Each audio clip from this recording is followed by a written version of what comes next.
Good morning mga Jai! Ito na naman po, naka-schedule na naman po tayo sa ating pamamalengke. As a full-time nanay, kailangan nating magsakripisyo, gumising ng maaga para din po maaga po tayo makapunta sa palengke.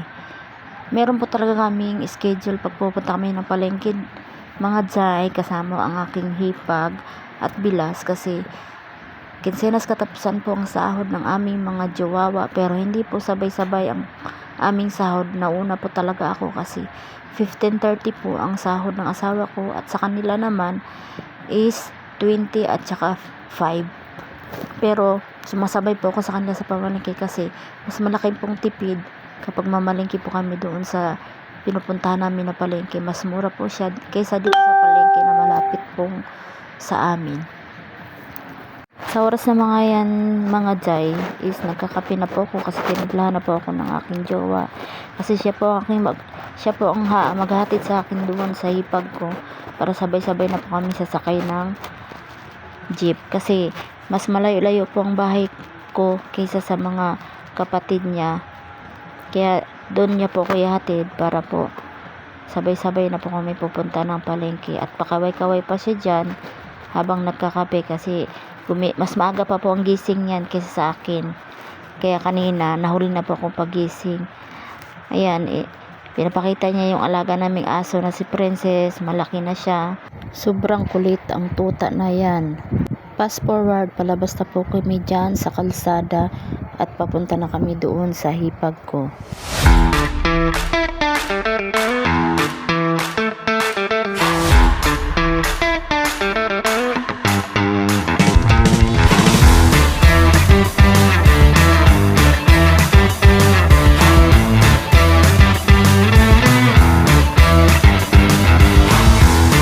Doon sa palengke na pupuntahan namin at makauwi rin po kami agad. At yan po guys is naglalakad na kami, palabas na po. 3 Marias po talaga kami laging namamalengke, sabay-sabay po dyan. At fast forward, nandito na po tayo sa jeep. Kiniginaw pa po sila dyan kasi maginaw po talaga ng time na yan kasi umagang umaga. Tingnan nyo naman guys, as you can see sa labas is madilim pa at wala pang laman ang mga kalaman ang jeep dyan. 3 pa lang po yata kaming mga pasahero ng time na yan.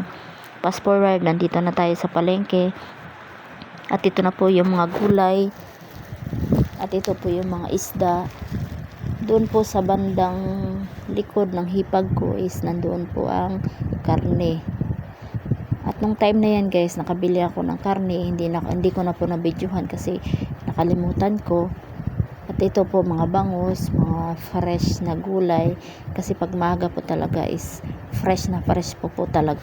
At papawi na rin po kami nung time na yan guys. Andito na rin po ako sa aming bahay, kararating ko lang. Sumalubong agad sa aking aso. Yung 2 bag na yan guys, hindi po puno yung isa dyan kasi yung isa dry po na food ang nilagay ko dyan at isa yung basa na lagayan ng aking panamili. At isa-isa ko po tinignan na aking mga pinamili. At dun sa isa kong bag na malaki is ito po yung laman, mga isda. So, thank you so much guys for watching. Bye!